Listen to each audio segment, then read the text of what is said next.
A santa paz de Deus, que a paz, o amor, a graça e as bênçãos do Senhor estejam aqui junto conosco para mais um dia em comunhão com Cristo, nós possamos cumprir o nosso propósito de fazermos a leitura diária da Bíblia.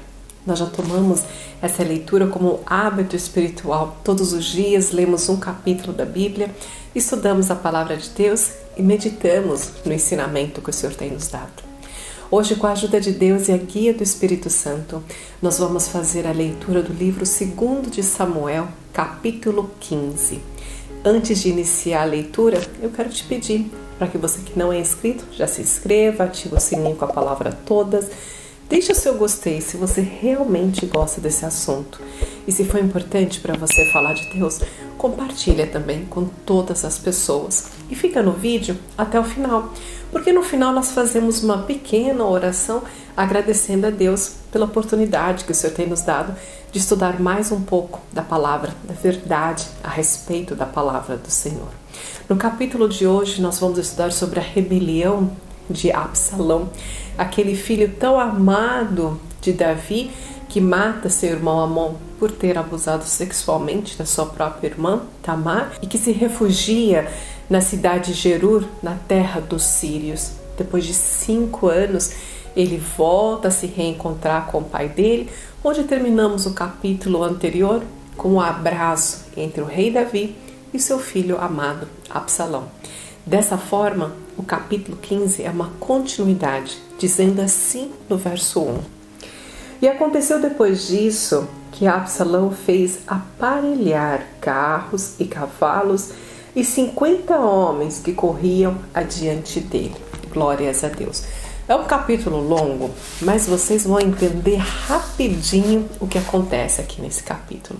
Principalmente porque nós estamos no ano eleitoral e vocês vão ver muita similaridade com o que Absalão faz aqui no capítulo 15, com o que os nossos políticos fazem atualmente. Prestem atenção.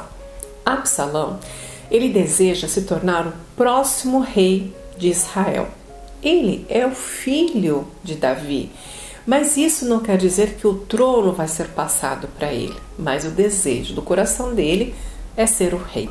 Então, aqui no verso 1 diz que ele se aparelha de carro e mais 50 homens que iam diante dele.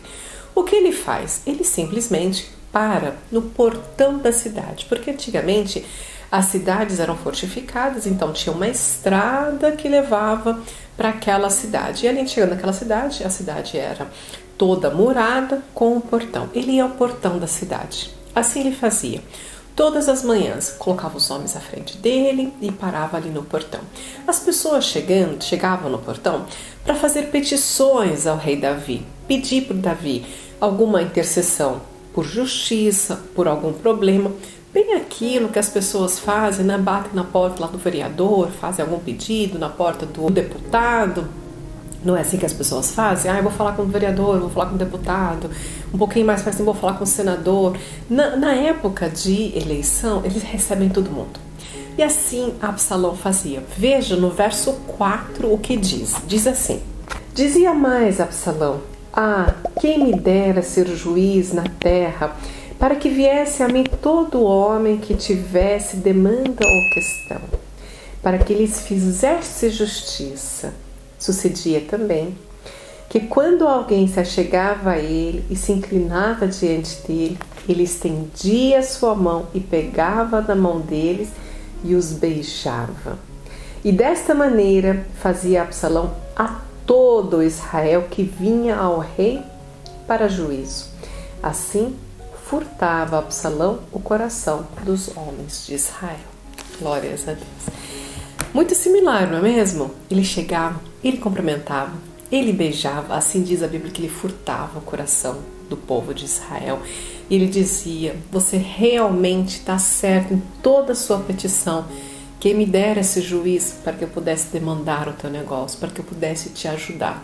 Naquele momento as pessoas falam assim: realmente, se ele fosse rei, olha, ele ia fazer algo por mim, ele ia me ajudar, ele ia... Não, exatamente o que os políticos fazem. Mas bem, passando essa parte, que ele faz por 4 anos, é muita similaridade, né, irmão? Durante 4 anos ele fica em campanha, ele beija, ele abraça, ele atende, ele faz de tudo para furtar o coração do povo de Israel, assim como a verdadeira campanha política. Mas, depois desses 4 anos, ele chega diante do rei Davi e diz que ele fez um voto para Deus quando ele estava habitando nas terras de Jesur, lá nas terras da Síria, e que ele precisava pagar esse voto, mas para pagar esse voto ele teria que ir para a cidade de Hebrom. O pai dele vê isso algo normal, ele fez um voto, precisa pagar um voto. Pois bem, ele libera Absalão para ir para a cidade de Hebrom e ainda manda 200 homens com Absalão. O que esses 200 homens não sabem, estão em total inocência, é que Absalão tem um plano para dar o golpe no rei e destronar o rei Davi e ele passar a ser o rei de todo Israel. E enviou Absalão espias por todas as tribos de Israel, dizendo: quando ouvirdes o som dos trombetes, direis: Absalão reina em Hebrom. E ainda Absalão mandou ouvir o conselheiro do seu pai, chamado Aitofel. Por que ele quis que esse Aitofel estivesse junto com ele, sendo esse senhor um conselheiro de Davi? Porque Aitofel era avô de Betseba, aquela mulher que Davi tomou, teve relações com ela, matou o marido dela, aquela história do adultério.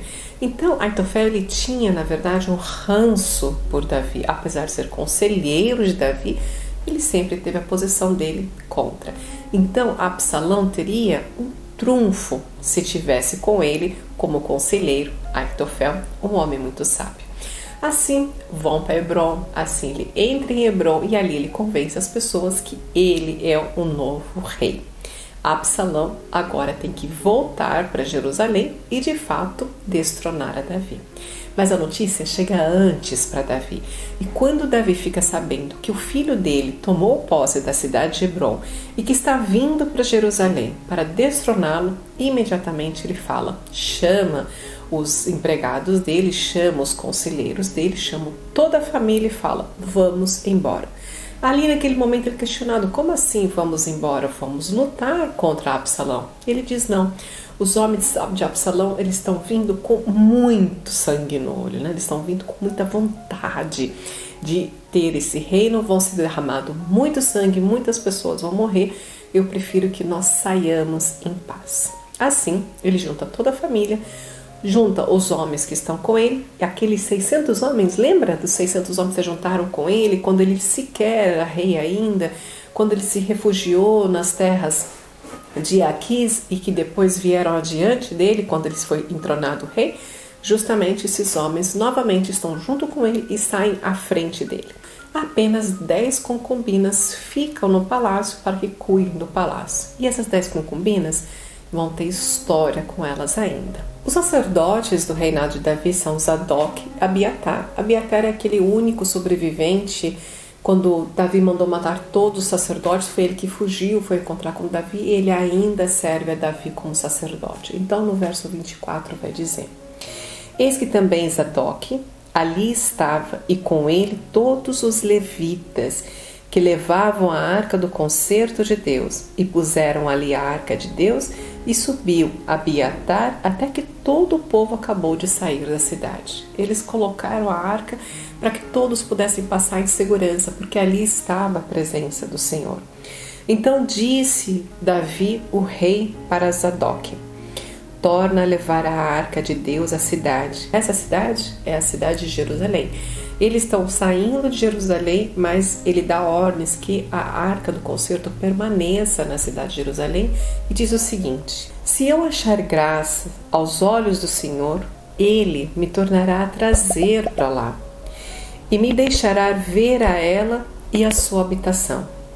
Mas, se porém disser assim: não tenho prazer em ti, eis-me aqui, faça de mim como parecer bem aos teus olhos. Aleluia. Assim todos vão embora, eles estão subindo o Monte das Oliveiras. O Monte das Oliveiras já fica bem na saída da cidade de Jerusalém, aquele mesmo monte onde o Senhor Jesus Cristo vai fazer um lindo sermão, né? Vários sermões acontecem ali no Monte das Oliveiras, e ele sobe aquele monte, tanto Davi quanto todos os homens lá estão chorando, pranteando, eles rasgam as roupas deles, colocam terra na cabeça em sinal de aborrecimento, né? Como se uma desgraça está acontecendo ali para eles, com eles.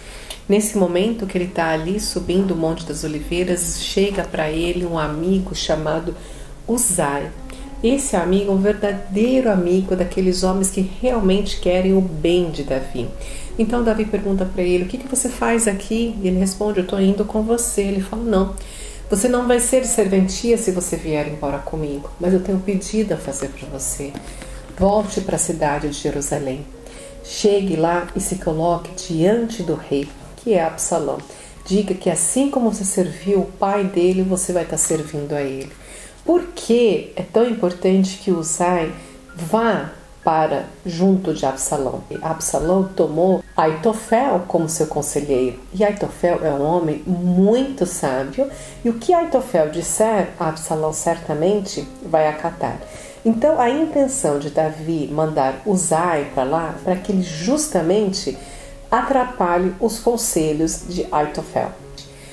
Tanto Zadok quanto Abiatar, os dois sacerdotes, eles estarão lá na cidade de Jerusalém. E os seus filhos, que se chamam Aimaas, que é filho de Zadok, e Jonatas, que é filho de Abiatar, esses dois jovens, eles vão ser os mensageiros. Então, Uzai fala para os sacerdotes falam para os seus filhos, e esses filhos vão trazer as mensagens para Davi, para que ali ele fique informado do que está acontecendo no reinado de Absalão em Jerusalém. No último verso, para terminar esse capítulo, diz o seguinte: então Uzai, amigo de Davi, foi para a cidade de Jerusalém no mesmo instante que ele estava chegando a Absalão, com todos aqueles homens que estavam seguindo ele, também chegaram a Jerusalém.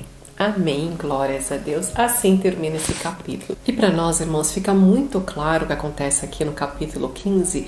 É nada mais do que política. E nós podemos ver que desde os tempos passados até os tempos de hoje, a política, a campanha, ela está ali baseada, né, no ego, no poder, na mentira, na cobiça. Assim como acontece hoje em dia no meio político, assim também acontecia na antiguidade entre os reinados.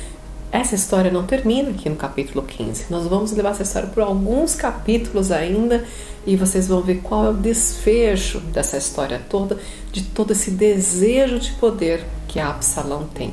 Dessa mesma comunhão, irmãos, vamos fechar nossos olhos e orar ao Senhor e agradecer. Eu vou fazer a oração, mas você fica à vontade de fazer a sua petição, os seus agradecimentos. Esse momento é para nós estarmos ainda mais em comunhão com o Senhor. Glórias a Deus. Nosso Deus e nosso amado Pai, mais um dia, Senhor, estudamos a Tua Palavra. Grande alegria sentimos, Senhor, por abrir o nosso entendimento, vir ao nosso coração, Pai, e nos mostrar o quão ruim, o quão triste, Pai, é o desejo pelo poder, pela mentira, pela cobiça. Que o Senhor, Pai, nos dê um coração humilde, que o Senhor nos dê sabedoria, que o Senhor se faça presente dentro do nosso coração, para que a gente não se desvie do Teu caminho, Senhor. Pai amado, queremos também Te pedir perdão pelos nossos pecados, pela nossa soberba, perdão, Senhor, quando nos afastamos de Ti. E queremos, Pai, tudo Te agradecer e também entregar as nossas petições às Tuas mãos, através do Teu Filho amado, nosso Senhor Jesus Cristo, que vive e reina eternamente. Amém. Glórias a Deus. Deus te abençoe grandemente, que você possa refletir a respeito do capítulo de hoje, e eu te espero amanhã para mais uma leitura diária da Bíblia. Deus te abençoe grandemente. Um beijo. Tchau, tchau.